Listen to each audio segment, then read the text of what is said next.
I only have one speed, and it's whatever I'm doing. If I don't feel like this is worth my life, what's the point?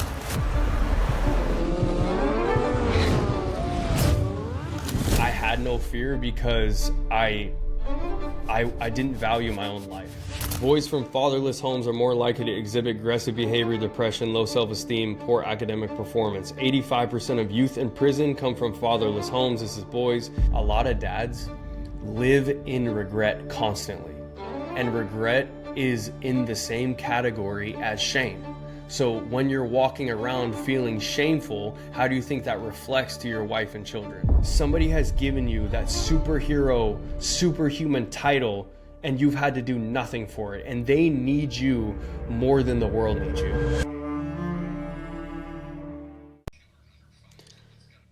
Yeah, man. I'll be honest with you.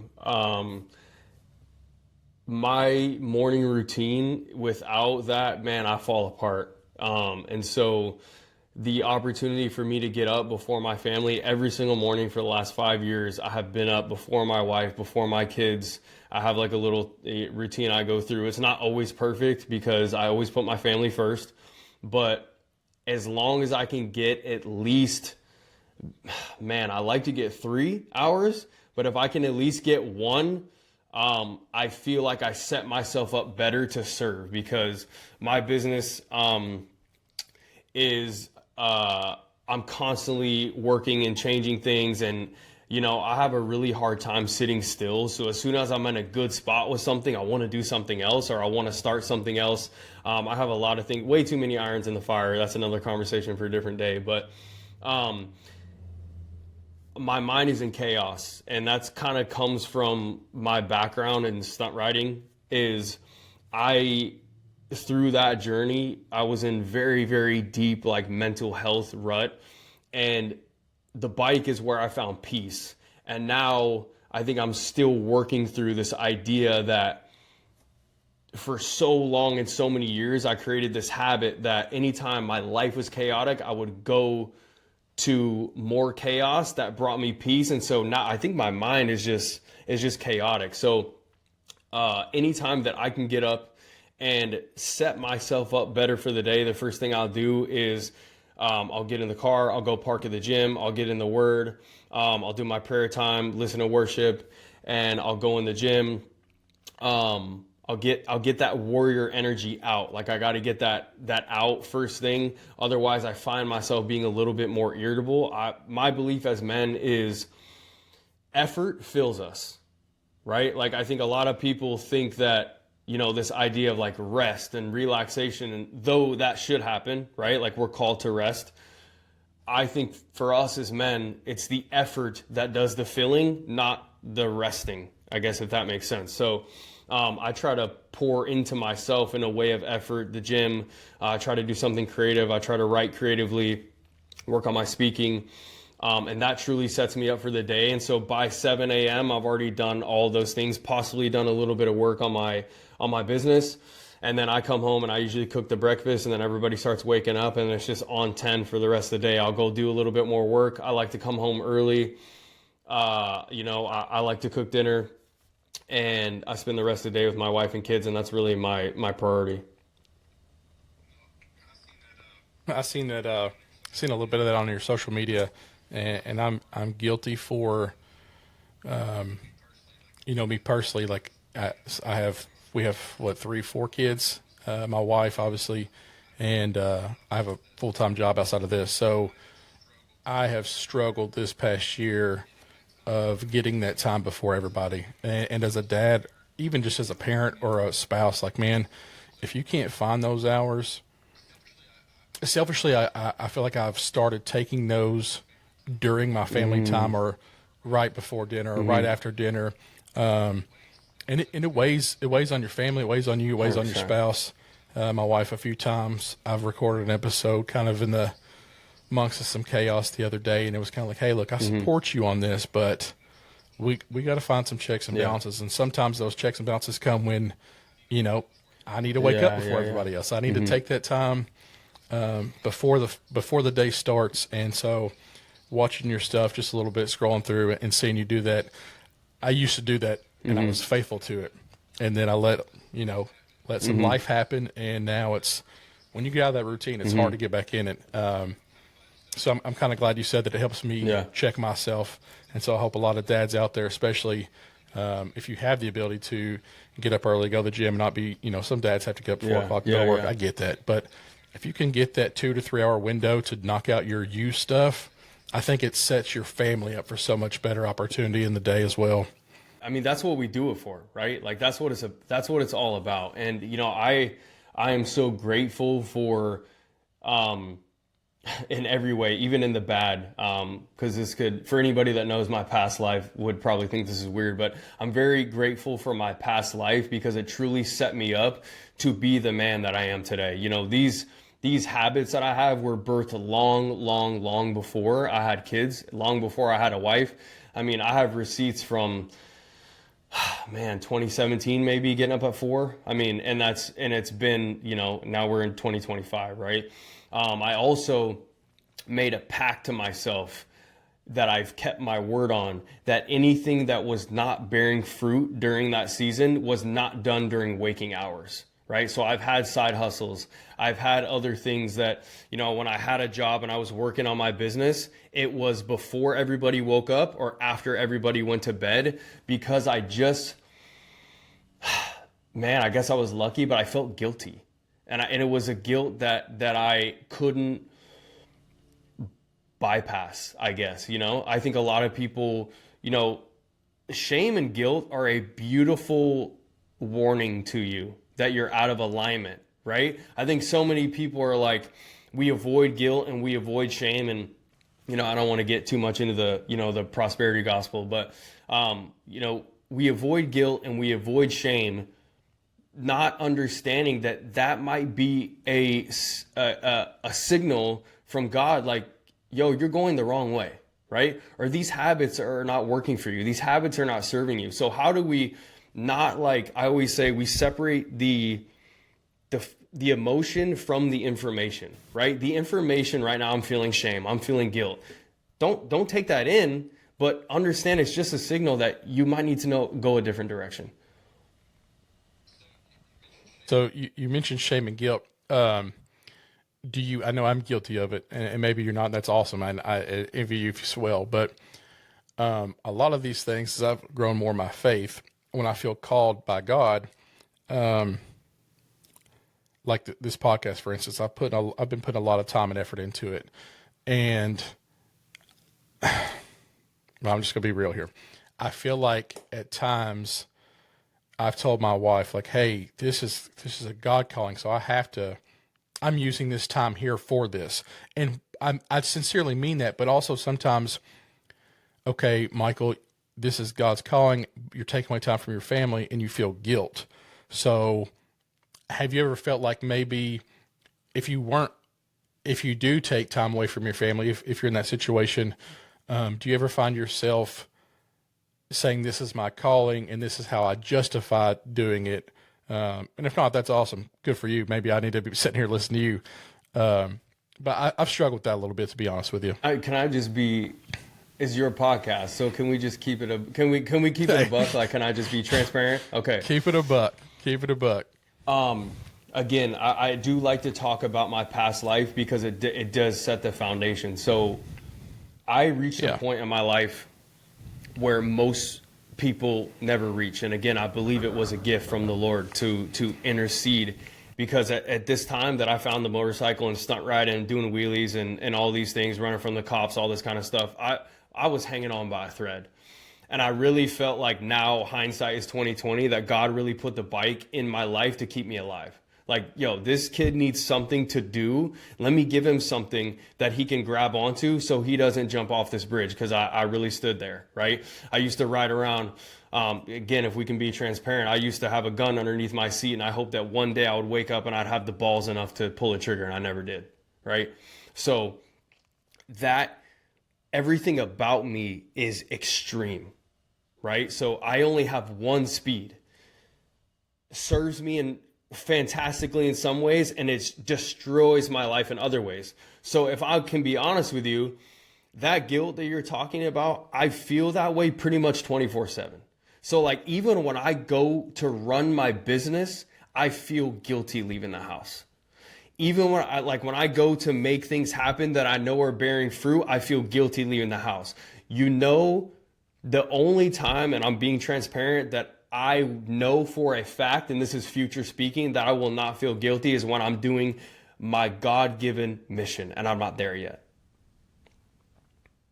So if I know that I'm doing the work that the Lord has called me to do, I will not feel guilty leaving the house or doing the things that need to be done. But right now, I'm I'm I'm doing it. I'm stepping into it. I've been prepared, and now I'm gonna step. Okay, but everything else, yeah, I feel guilty. That's why I have this like, as I mean, I'll be honest with you. There is times where if the baby's awake, man, I'm taking to the baby again. I have the receipts for anybody that I take the baby to the gym at 2 o'clock in the morning, and I'll be up for and I just, man, I'm like, okay, if I'm gonna do this, I'm gonna take time away from what I know my calling is. I believe every man on his family tree or his bloodline has a different responsibility. And the problems that are passed down from great grandpa, great grandfather, sorry, great whatever, down the line, if that man doesn't solve his problems, guess what? They get passed down. So I think that every man has this call to solve a specific problem that then keeps the bloodline flourishing or keeps the bloodline down the narrow path. I believe that some of my feelings and some of my guilt come from the fact that my wife and myself both on both sides, multiple divorces, right? Unhealthy upbringings. Okay, so maybe I'm feeling guilty because my call is to fix what's in the four walls. No, 100%. That's a great analogy, and I like what you said, kind of about the flow down of the tree, especially the father. And I know you have a younger son. I have a son that is 15, and I will tell you, as they get older, you definitely try to solve as many controllable problems that you've had in your, like, whatever you can prevent your kids from dealing with that you've dealt with. Like, I would do it over and over again, no matter how much grief it brings me. If it allows my son to step out into a new world, now I don't want him to go out there with entitlement at all, but I want to remove as many problems as he's going to face. I want him to have adversity, but I want to take away any grief that's coming his way that could be because of our family tree. I don't have a relationship with my father or anything on his side. And so I do feel maybe some of those issues have came into my life. So as somebody with a younger son, I think you're on you're on the right path already of just kind of, with that 100 speed level all the time of just going in and solving problems. And man, I love the angle that you take for that. And the way I see it is I want to take care of my responsibility. And I believe you've never seen a great man not walk through adversity, right? So 100%. I know my job is to run into the fire, run to the smoke, figure out what it takes to go through it, and then share that with him, right? Because the spiritual, mental, and emotional development that he's going to have to go through to be the man that God has called him to be, not the man I want him to be, but the man that because remember, they're God's kids first, right? Yeah. So he's going to have to go through his own, he's going to have to go through his own breaking, right? And rebuilding and whatever that looks like. My goal is I want to set him up as best as possible. Hey, Dad gave me the tools to handle this, but here's the material, go build a house. Son, all the tools are there. There's not one, and they might not even know what they're looking at, right? But if I built the house, metaphorically, Every single tool that you need to build that house is right there. Even if you don't know how to use it, they're all there. I've done that. I've set you up for that. And that, I believe, will be my well done, my good and faithful servant moment, right? Is making sure that my son and how I live is, I want my son to want to emulate the type of man that I am. I want my daughter to want to marry a man like me. That's a simple goal for myself as a father, and I think for every father. Yeah. You spoke briefly just now about your daughter wanting to marry a man like you. And I did a segment for another part of the show that I do called Dear Dad, where people write letters in. I kind of read them, let them get some things off their chest. This one I just did was from a young lady whose father was just killed, but she just recently connected with him, and her children just recently connected with him, and it made me think, like, I don't want to say I've had a pity party my whole life, but as a son, I've always wanted the dad to throw a ball with, or just work on a vehicle with, or be just led. I don't think I realized, because I always looked at it from a boy or a man.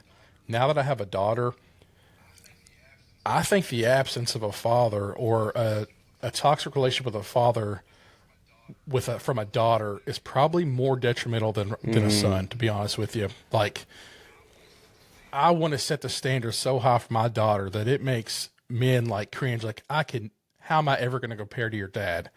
I want that so bad for my daughter. And man, I actually was just doing a video yesterday. I mean, I actually, let me see if I can pull it up. I still have the stats. I was actually reading the stats on this, right? And I can just briefly read them off here. Let's see. Okay, I don't want to take too much time here, but you're good. I jacked up my stuff anyway, so we're good. Where is it here?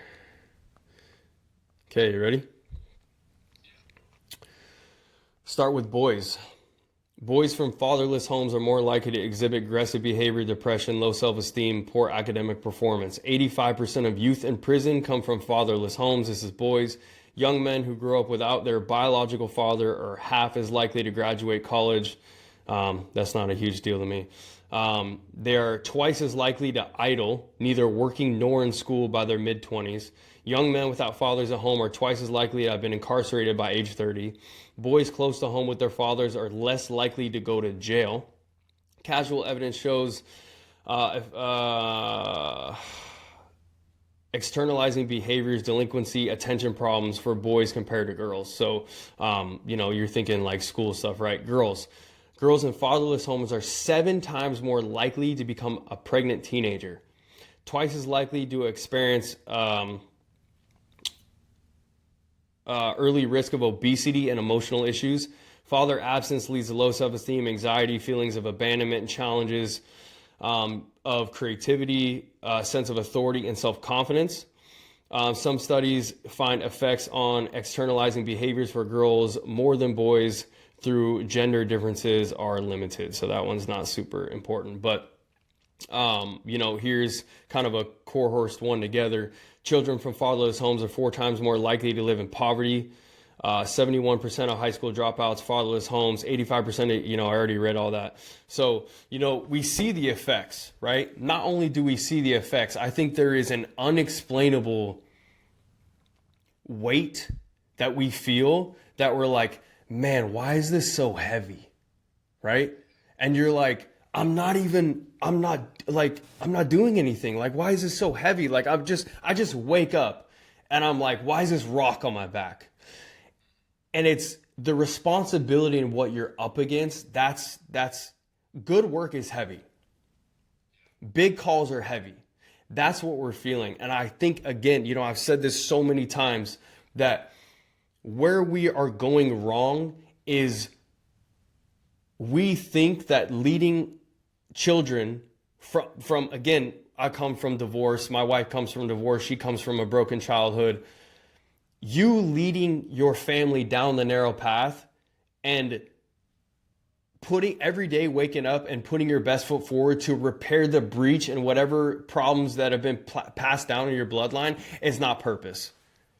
Like where did we go in society? Where did we start putting financials and career and your own personal um, achievements over your last name? Like and again the four walls, right?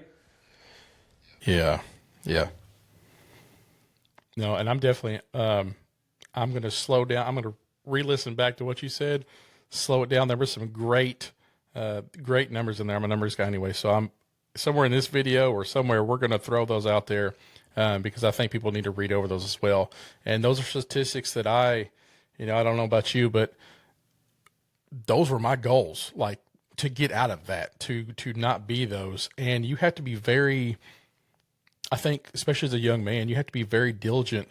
It's not fair to everybody. My 15-year-old son, all he has to worry about right now is, getting a ride somewhere and going to basketball and football. Like, I'm trying to figure out at 15, I'm trying to figure out how to make my life for when my son's 15. Like, it's not fair per se, but I think it plays a big role in shaping us. Those statistics plays a big role, and you have to be very direct on breaking those molds.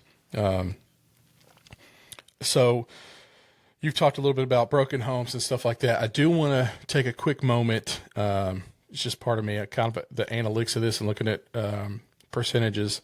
You are a very driven father. I could just in a few moments we've talked the back and forth, watching your socials. I can tell it's real stuff. You are a very direct father. You're very focused, and you're there, present.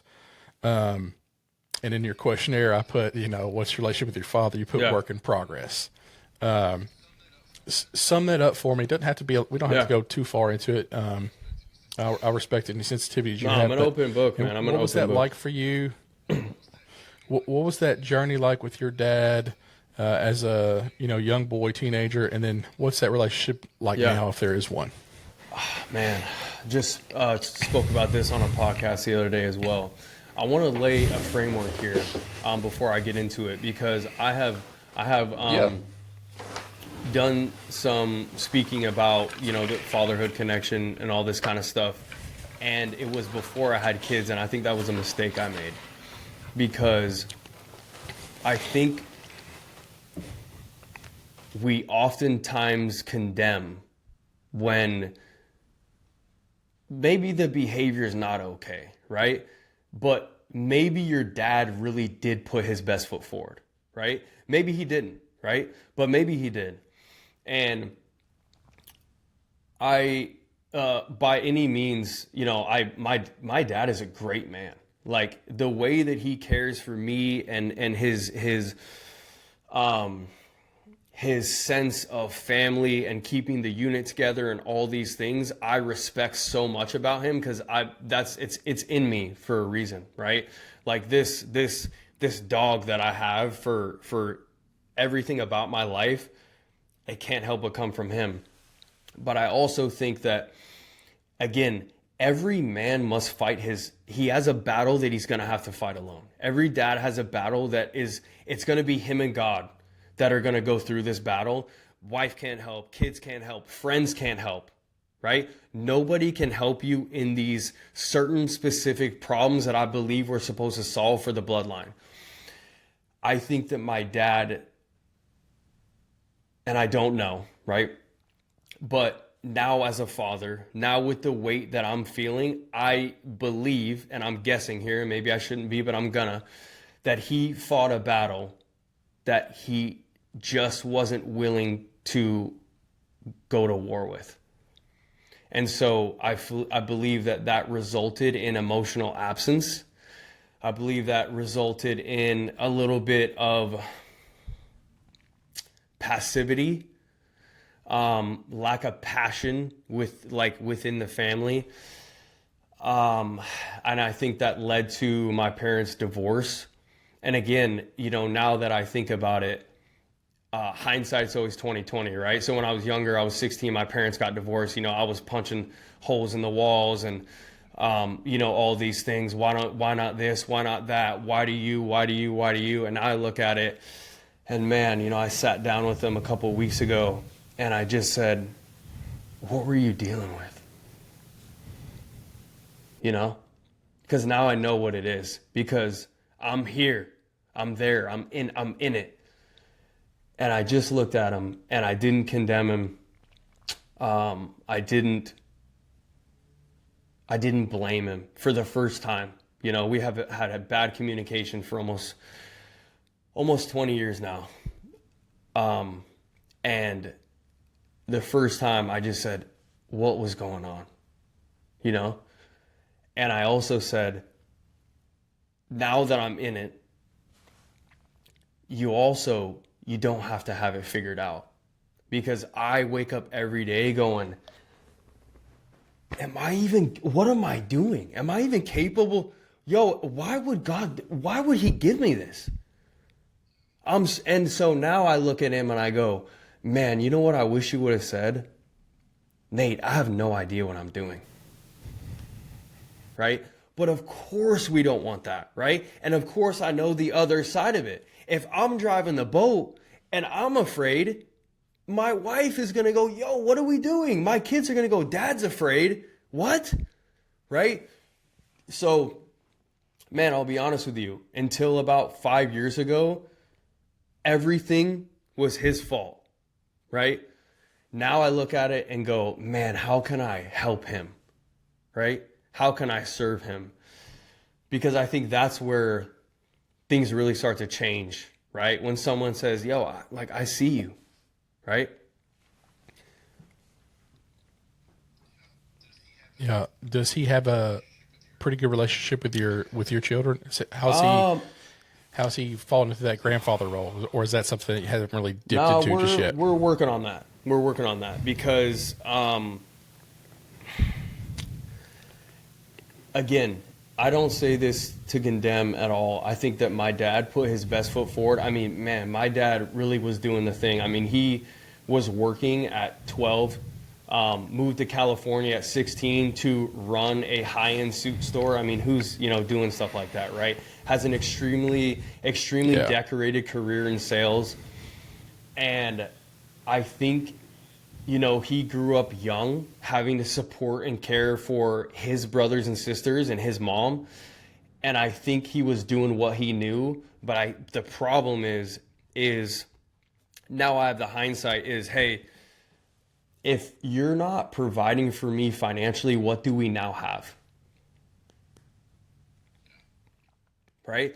I feel like at this point, I'm 34, with the responsibilities that I have and the experiences that I've been through and the things that I carry, at this point, though I should respect him, our relationship should be like a brotherhood, right? Because I'm not dependent on you anymore. So now what? And we don't really have that, right? So, I'm very cautious with my children because I want to teach my kids things. I don't want to give them things, right? So, but that was the culture I grew up under, right? Was like, my dad had to put food on the table. I get that, right? But still, that only serves the child until it doesn't. And then what, right? And the depth is where we really grow. I realize now, man, my kids don't care if I go to the gym. They care about the benefits from the gym, right? Oh man, dad can still run with us. Oh man, dad can still play. I'll be 60. And man, I tell Jet all the time, I'm like, bro, you're never going to be faster than me. Just know that, right? He will be, right?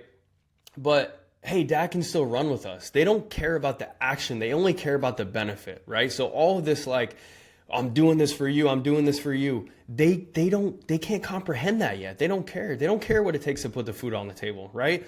Not to say that that's not a super high priority, because obviously it is, right? But it's like, can we put more emphasis on the depth within the family rather than I gotta provide. It's like, that's baseline, right? And, I don't, not to get too, I don't feel like I'm attacking anybody, but like, that's what we're supposed to do, right?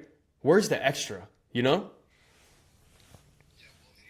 Yeah, well, if you don't want to attack anybody, I will. No, we can Because get that's what into it. it's I just about. don't want to get you canceled, bro. Yeah. No, I'm too Hey, new I to like be it. canceled. But no, I agree. Like, I think some of that is, just like if you're 34, I'm 30. I don't know if I'm I 36 or feel that way 37 at too. this point. I don't know. Yeah. I was born in '89. Yeah. I'm over 35. I just wonder if some of that stuff, and it's not an excuse. I just think that it's generational. That providing is the end all be all for the dad, and that's great, and it is a responsibility. But I think what's important now is like dads like you, dads like me that are, hey, we're going to provide, but then I'm also going to nurture. I'm going to give you all the dad stuff, and I want to be right there learning from my wife what maternal instincts she has. I want to do those as well. And I think it's hard. I want to get some dads on here that have, my wife's father. He's an excellent man. I'm talking about he's the perfect father-in-law, perfect dad on paper, and he's very biblical based, but it's all structured off of God and then him, and then his job is to provide.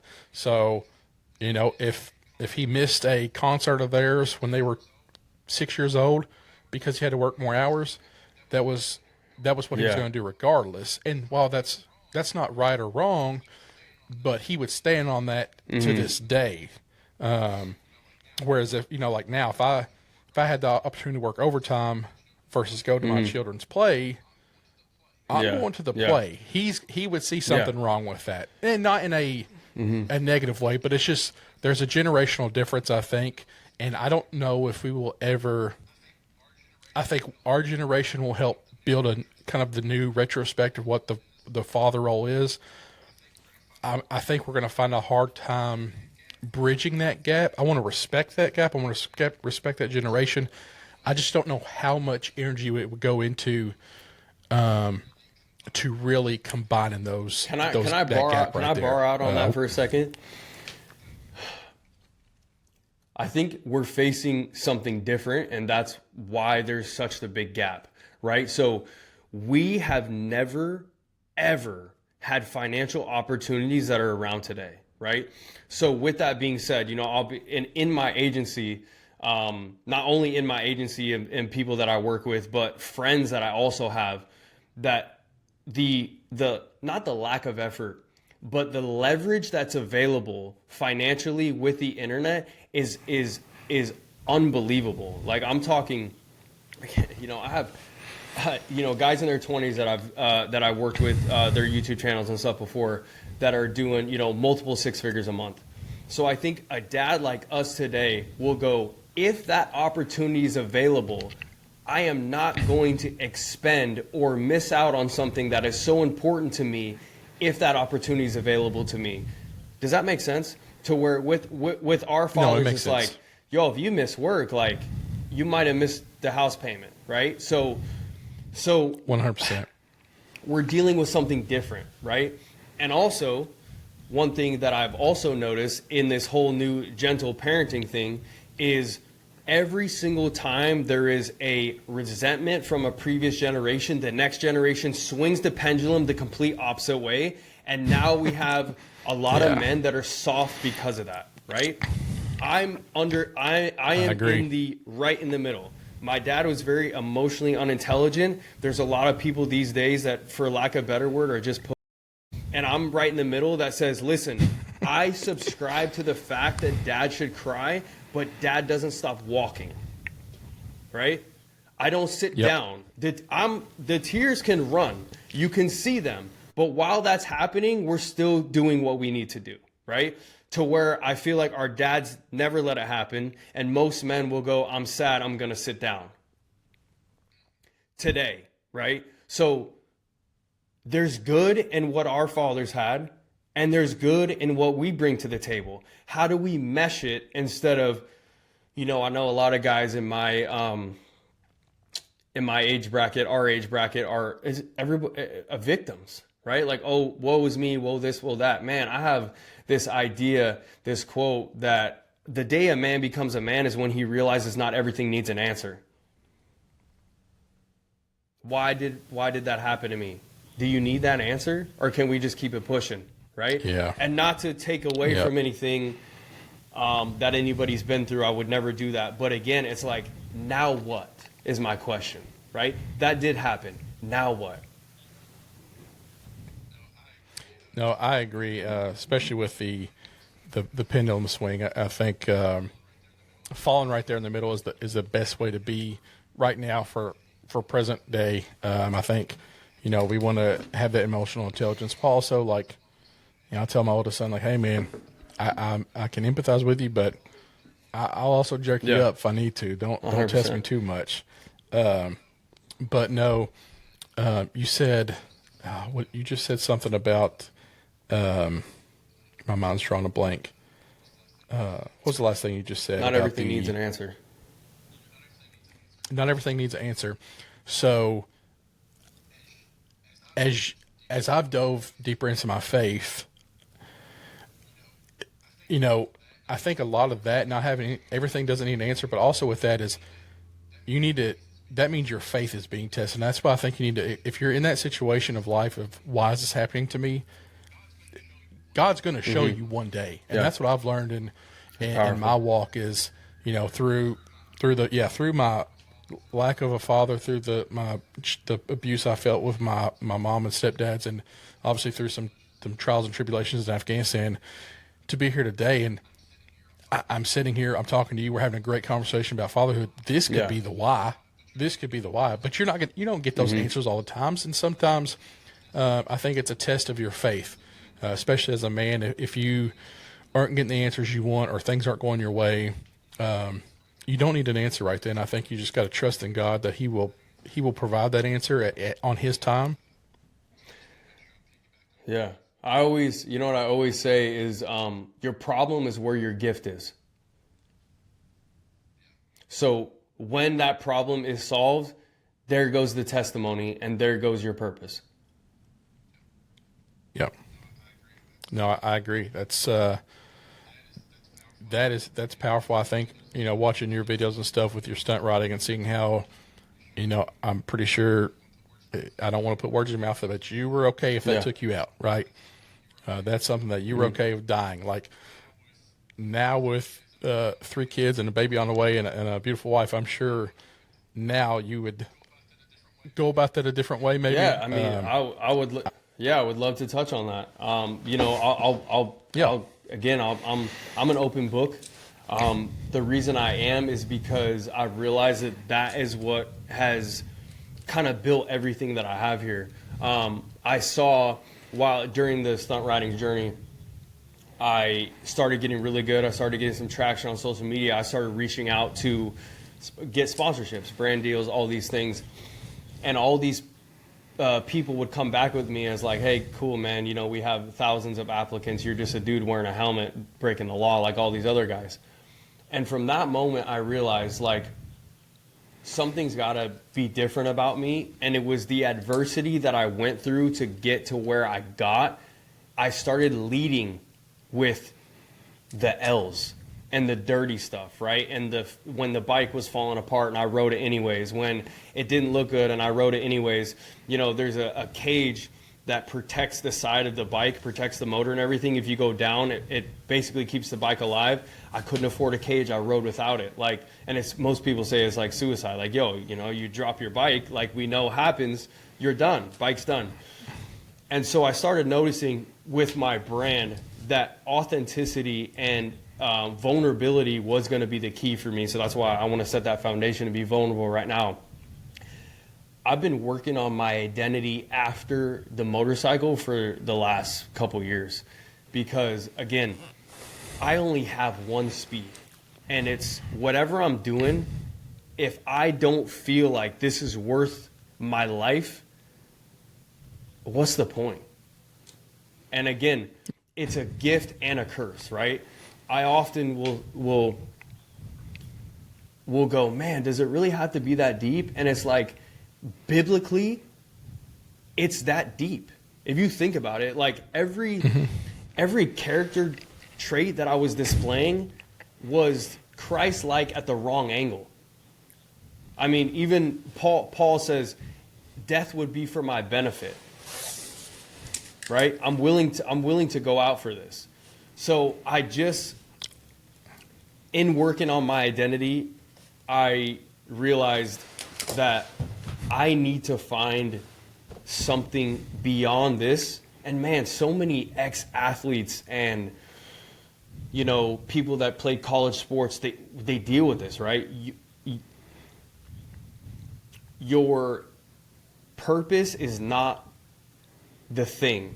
To me, it's what you learn from the thing that you can go help other people with, right? I mean, man, do you know what it's like to go to do something and go, man, if this is the last thing I do and I'm gone, I'm happy. How many people want to find that thing and get to that point? Man, I mean, to me, that's the meaning of life. That's how you get to the front of the line, is like, are you willing to stake your existence on this thing? Do you believe in it that much? And I won't go off on a tangent about, what it is to be successful, but there's oftentimes people are so worried about the top of the mountain that you don't realize that doing something for a long period of time with no results and continuing to love and be passionate about that thing, that is success. Because that's the point.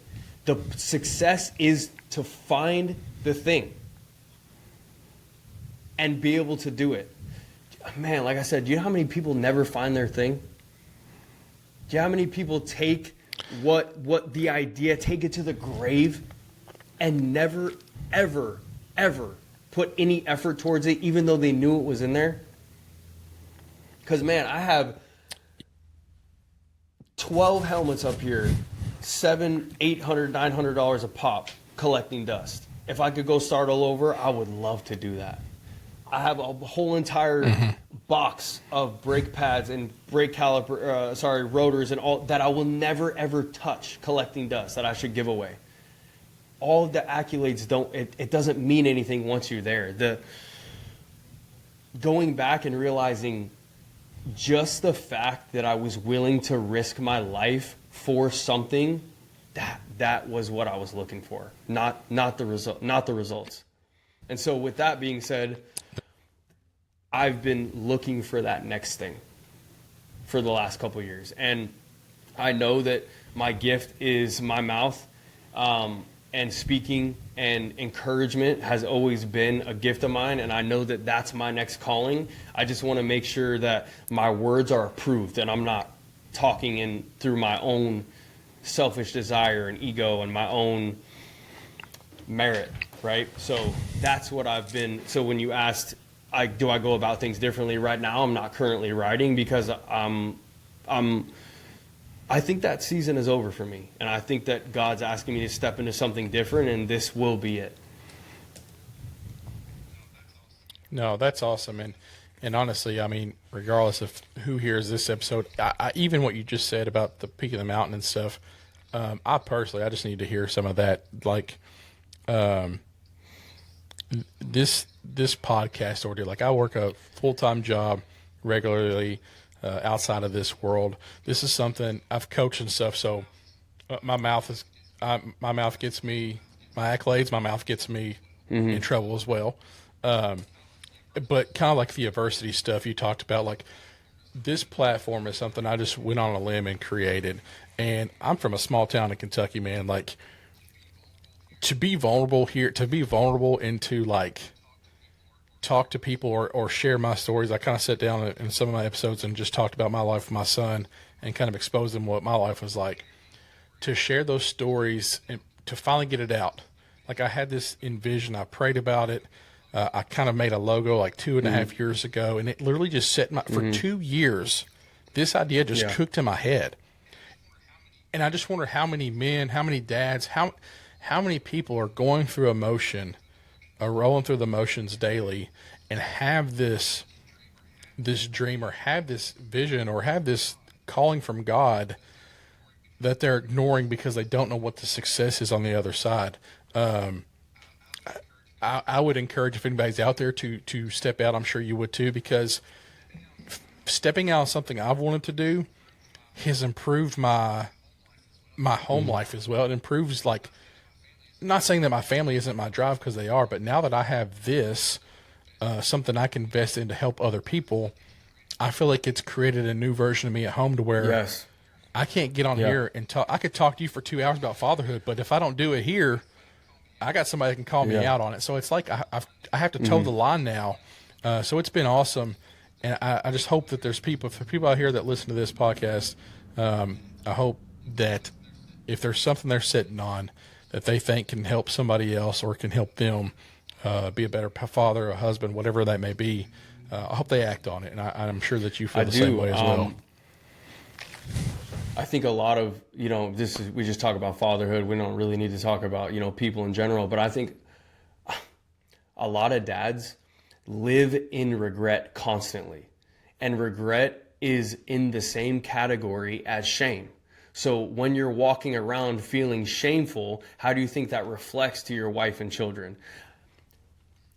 Man, let me tell you, just doing the thing, regardless of the circumstances, regardless of the results, just saying, you know what, I'm gonna do this, right? I'm gonna put the podcast out like you're doing. I'm gonna go out and I'm gonna speak to that team, right? I'm gonna apply for that speaking conference that I did. I'm gonna do these things. Just committing to doing it will fill you in a way that alleviates some of that regret, whether the results come or not. I think, man, we are only so right now in today's society conditioned for results because you see results every second you open your phone. Let me tell you, and again, I'm so lucky that I had this bike because it created good habits for me. My goal was not about being the best. It was not about the accolades. Sure, I wanted them. I wanted the helmets. I wanted the stuff. It was a dream. But my goal was, man, if I open my eyes and I can draw breath and my leg will go over this thing, I'm good. I don't need anything else. My goal is to do it. And when you don't need anything other than just to do the thing, the amount of gratitude, which is the highest form of worship that can happen, is gratitude. When you sit in that, you're like, yeah, do you fast? Short answer, yes. And I actually just completed, it's been a couple of months back, but I did a 72-hour fast. I stretched it into like 80 selfishly because then I was just wanting to keep extending it. Okay. Game changer. So listen, game changer. What I want to paint a picture here is I fast every day. I intermittent fast, so I eat one meal every 24 hours, and then I'll do a 72 once a month. When you eat that first bite of food after you're like, oh my God, like I don't care what it is. Like they're making bananas, like, oh my gosh, like they have orange juice, right? So when you can have that level of gratitude of like baseline, the clarity in the mind, the clarity in your vision of what you see, the clarity in your energy as a man and as a father, it's like you're pouring from a full place, right? To where when you have shame and regret and guilt, you're trying to solve the problem that you already know the answer to in your head. So all you're doing is distracting yourself, right? And then the distraction of solving the problem that you already know the answer to comes out in what? It comes out in your energy with your kids. It comes out in the energy with your wife. It comes out in your words. You're snappy, you're short, right? So, man, I encourage everybody, just answer the call. Like, just step into the gift, you know? Yes, and I took something, let me move here. I made a note. You said, I don't know if you decide to make a clothing brand, this is something that needs to be on it. Day one energy, I think it's what you referenced in one of your other videos. And I wrote that down, I underlined it, and I just put it on my desk. When I first started this, man, the mind and the motivation on that day one was charged. And I can see, like, you saying that, like, I'm trying to keep that now. Not only this, but also, like, think about that day one energy when you Yeah. became a father. Think about that day one energy Yep. when you got married. And that's something I just want to keep. I'm going to keep that quote. If you're the originator, awesome. Or if you took it from somebody, then that's cool too. Hey, that's awesome because I think that, like you said, that day one energy, it's nervousness, Yeah. it's excitement, it's motivation. When you start a diet, Yep. when you get married, when you have your child, when you start a new career, when the lows get low, if you can have even half of that day one energy, you can get through that valley pretty easy. So that's something that will be on my desk for sure. You know, that inspiration came from a few things, right? I think of it, for anybody, you know, in that spot where it's like, yeah, easy for you to say, right? Of course, of course, of course. You know, you don't know what I'm dealing with. I think the day one energy is great for people that hits home, right? Because some people it does, some people it doesn't. They're like, whatever, dude, right? But underneath that, why are you doing this, right? So, like, for instance, for me, I believe your mess is where your message is, right? The problem becomes a purpose. So, why?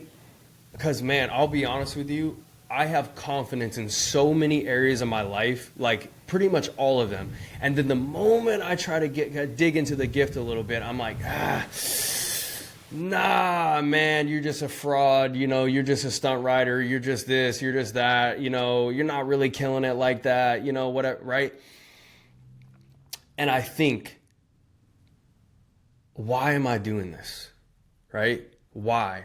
Because I want to pull the man out of the pit that I used to be in. So how can you not be excited about that? Like, picture your old self, where you used to be, right? And I think about this for myself. And man, I want to be sitting passenger seat in that 97 Corolla with me, 18 years old, with the gun underneath the seat and go, give me that thing. Right?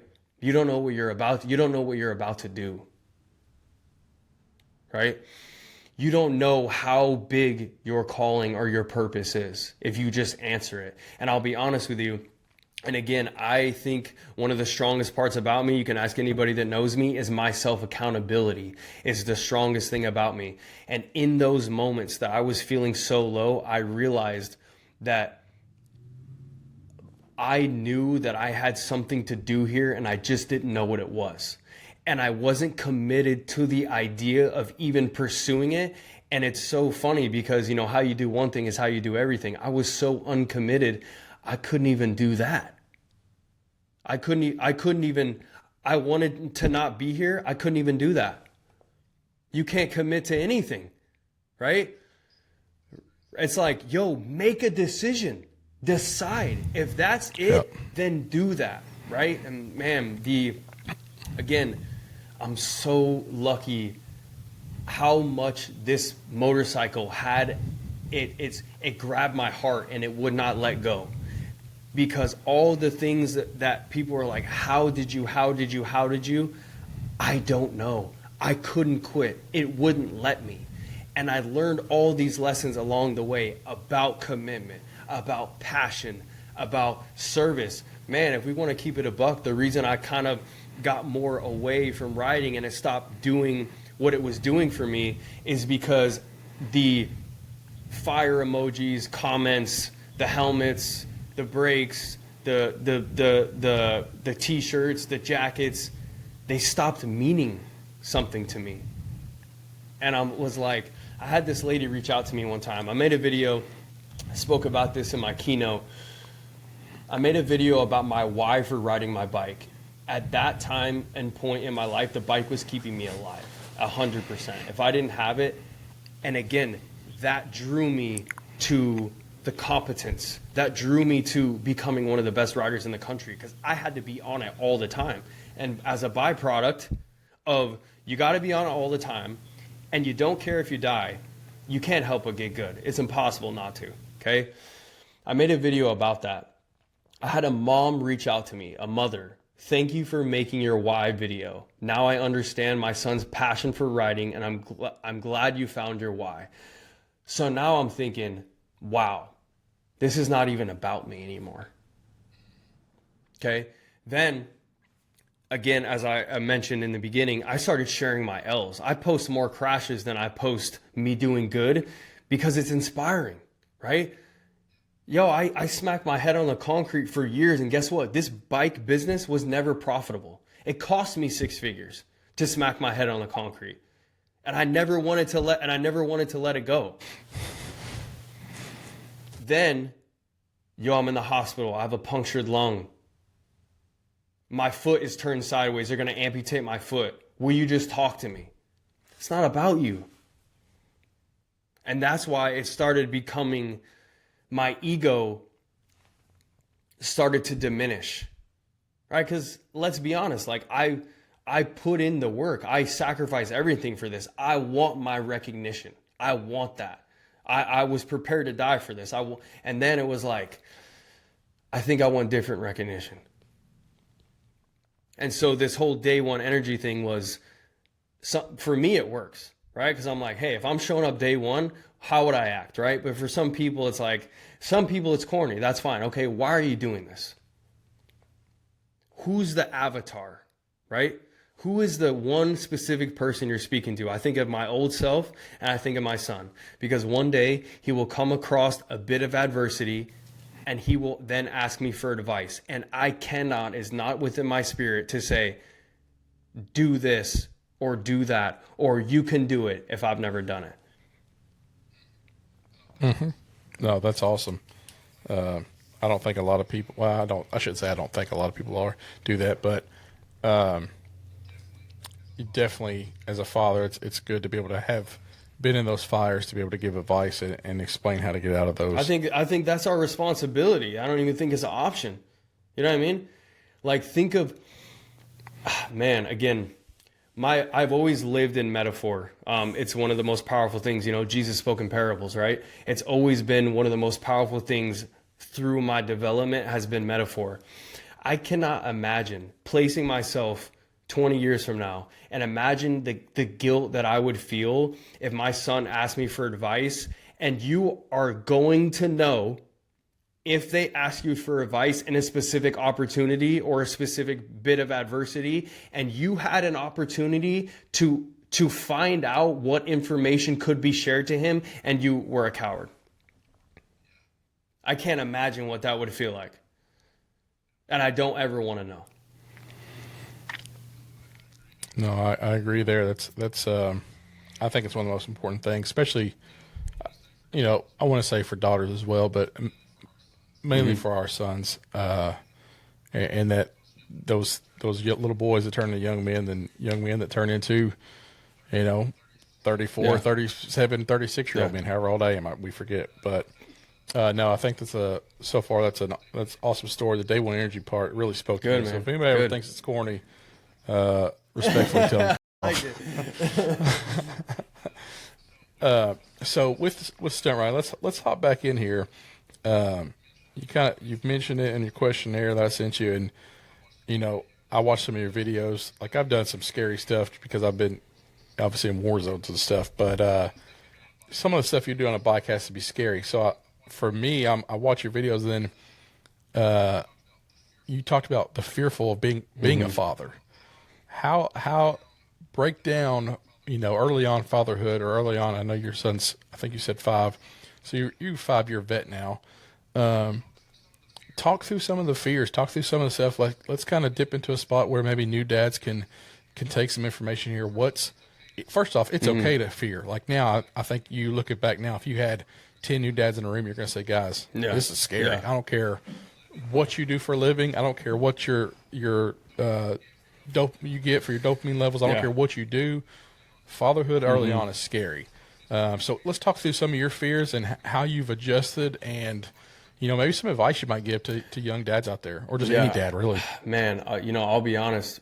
My testimony comes from a few places, and watching my son be born and holding him for the first time is one of them. Like, I encountered God very strongly before I would say that I was like really giving my life, that are undeniable. And watching my son be born and then holding him for the first time is one of those moments. You know, you talked about the fear on the bike. I had no fear because I didn't value my own life. So what is the point of who cares? You know what I mean? Like, again, if you mix a gratitude of, can I just wake up and can I do this? And if I don't come home, who cares? There's really not much fear to be had, right? There's not much holding back I'm going to do. But I think the moment that I realized I've been scared, but like when I say like trembling with fear, and again, I believe God convicted me in this moment to have my son, was I believe fatherhood is a great reflection of who you are, right? Not like who you are as like, yeah, we go to the gym and we have, we have money and we have businesses and all this. No, a reflection of who you truly are.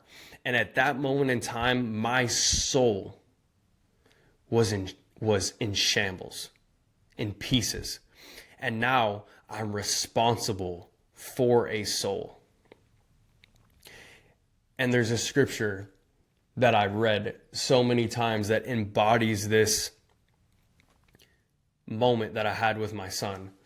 And it's Isaiah 6:8. Then I heard the voice of the Lord say, who shall I send and who will go for us? And I said, here am I, send me. Right before that, Isaiah encounters the Lord for the first time. And the first thing he says is, woe is me, for I am lost. For I am a man of unclean lips, and I live among people with unclean lips. And I felt that encounter with the Lord say, I always had this false confidence. I had so much ego that no matter what I said, if I opened my mouth, it was going to happen, regardless of who I said it to. The homeless guy on the street, if I said, I can throw this rock across the street, I'm going to hit that house, I'm going to do it. It doesn't matter so I valued so many people's opinions about what came out of my mouth. I made everything happen. And in that moment in time, when I held my son, I said, I cannot do this. I am incapable of handling a soul that God has given me. I am incapable. Will you burn me?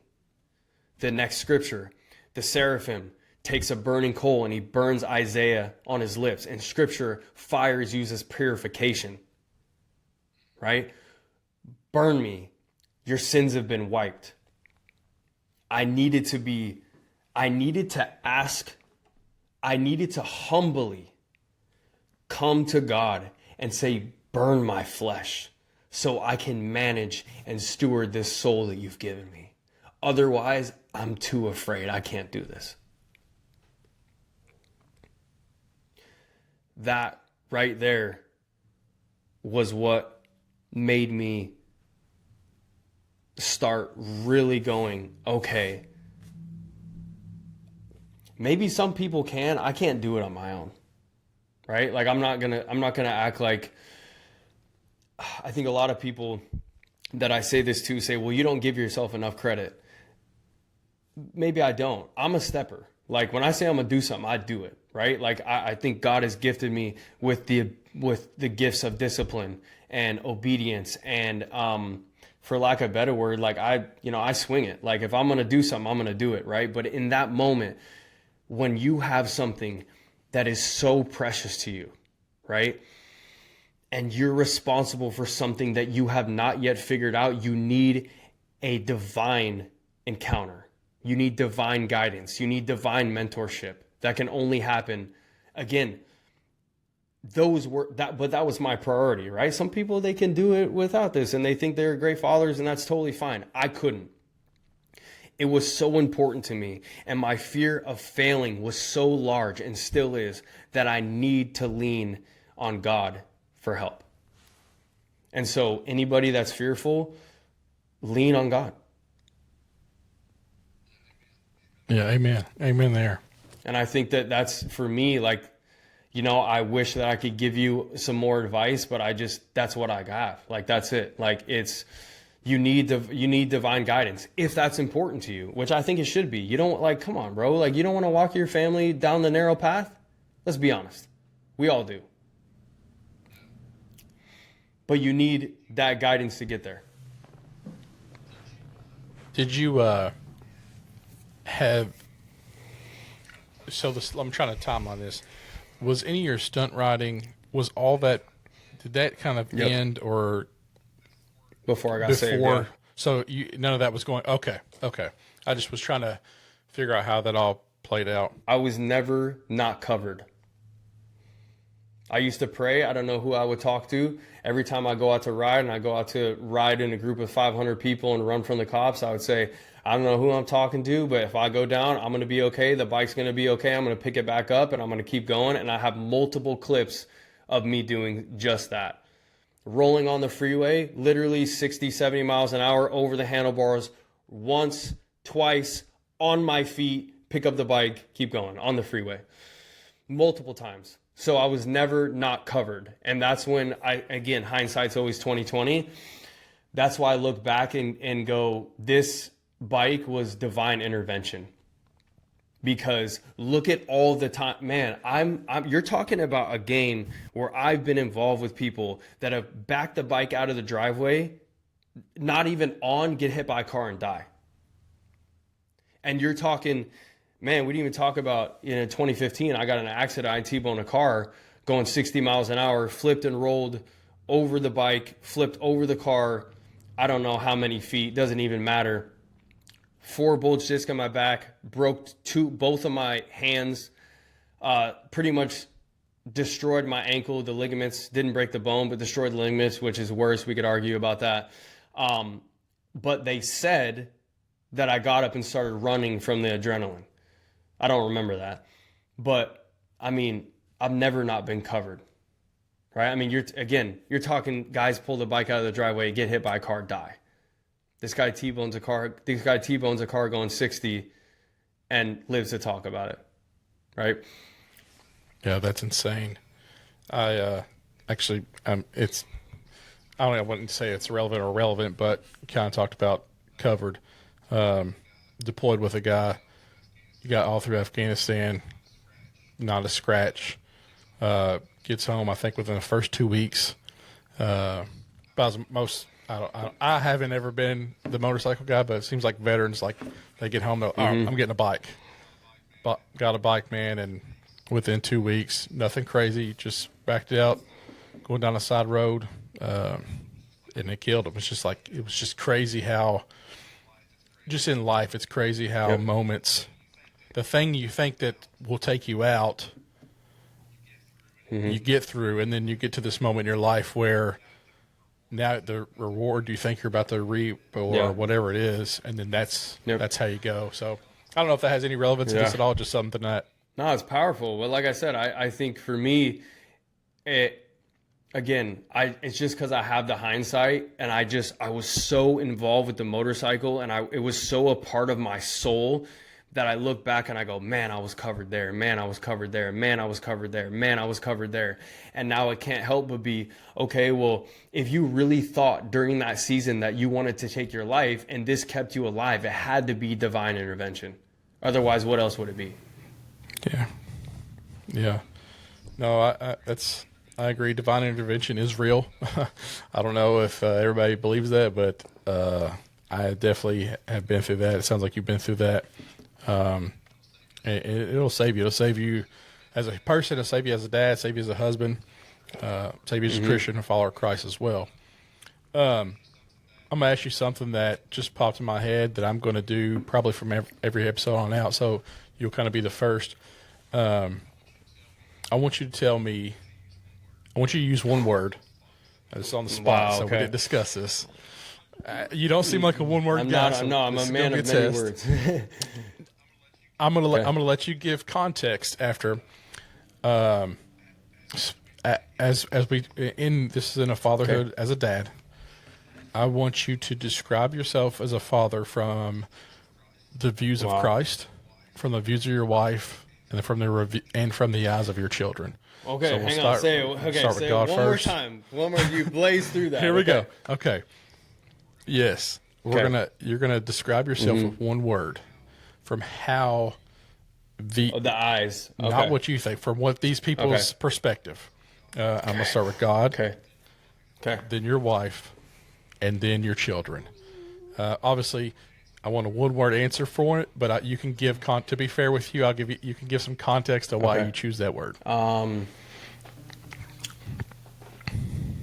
Through the eyes of my children, I would say present. Through the eyes of my wife, as how she sees me as a father, Yes, sir. greatness. Through the eyes of Christ. And I hope that's not. I hope people don't think this is No. blasphemy. I'm not trying to do it that way. I'm just trying to. You know what I'm saying? Yeah. You understand what I'm saying here? I'm not trying to. If there's a word for work in progress, I would use that word. Because I think that there's often times where my discipline just serves me like nothing else does. And again, you know, and we can get a little bit into this. I don't want to veer off too much, but you know, I think we get too far away from, we get too spiritual and we don't understand that we're men, right? So what does that mean? It means, guess what? You need discipline is what? It's obedience. Okay? So the fact that I'm so disciplined has allowed me to get to where I'm at with Christ. I've been disciplined, man. I was going to before school workouts as soon as I could drive, like 16. So, I mean, you're talking 20 years of discipline almost. And I don't think I lean on Christ enough. And I think I try to do it with my own strength. And again, this is not, you know, to like shame anybody or point anybody in a different direction or whatever. But if you choose to follow the narrow path, doing it on your own strength will crush you. So that's why I say, you know, whatever word would be for work in progress, because I'm still working on that. I'm still working on having, you know, the faith of, you know, dealing with the problems and understanding that, you know, I'm not doing this alone, right? Like we think we are, but we're not. So yeah, I think that would be it. I don't know if there's a word for that. You will have to figure that out. It's a good answer. Can I say something real quick before I lose my thought about that responsibility? Imagine this. So many dads, so many fathers put their faith, put their work, put their what they believe about their identity into the world. Watch this. In order for you to be important to the world, what do you have to go through? Right? How much work needs to be put in? How much effort? Imagine there is somebody that's inside your home that has given you superhero merit and superhero title just because. And when we want to put that effort out and go earn it, but people always clip stuff, right? And then take it out of context. Before I finish, we are a favored people. So when I say we're supposed to go dominate the world, we are, right? My gift will make room for me. If you see a man competent in his work, he will serve before kings. You're going to know me, but you're going to know who is giving me this power, right? We give God the glory. So before anybody says, oh, you know, says I should just sit at home with my kids. No, you should be doing it all, right? It's a self-explanatory thing. It's literally being there. It's showing up, emotionally involved, mentally involved. And man, you know, I one thing I will say is I do post the not so sexy stuff because I think that I've gotten, that's how I built my following. Was it's unpolished. And I just want to encourage everybody right now. Again, I'm in the social media marketing business. I think in 2026 and moving forward, the people that are next up, bro, everybody's a millionaire, has a Lamborghini. Nobody cares anymore. The people that are next up is a man or a woman. We're talking about fathers. Let's talk about a dad with a great story. That's who's next up. I believe on social media. If you want to do something, if you want God to break you out of the matrix, tell your story. Yeah. Because people are getting bored of shiny object syndrome, right? There's no depth, right? Maybe some people may be distracted by that because at the end of the day, all it is a distraction. If something's not inspiring you, it's distracting you. We're called to create. We are not called to consume. Why is gluttony a sin? Overconsumption, right? We are called to create. You are created in the image and the likeness. I believe the people that are next up on social media and the people that are going to break their family out of where they're at right now are men and dads and fathers with powerful testimonies. So if you have one, share it. Yeah, I think people gravitate towards that. It gives you a real aspect to your life. Yeah. I mean, look at what can happen, right? Who can you impact, right? Like you said, if one dad hears this, is that not enough? Right? Right? If man, imagine this. You know, we get so disconnected with the internet, right? Everything digital. Imagine you were driving and you saw me standing on the bridge and you stopped me. Would that be not enough to make your day? You'd be like, I can't believe this just, like, you would be on cloud nine. Probably feel like you were in heaven, right? And it's like, we got to get used to, impacting one person. If you spoke to somebody or someone was standing in front of you, that would be enough for you. But we get so caught up in how many this and how many followers and how many likes and all these vanity metrics that they mean nothing. They mean nothing, right? So I hope that's encouraging. Have to share it.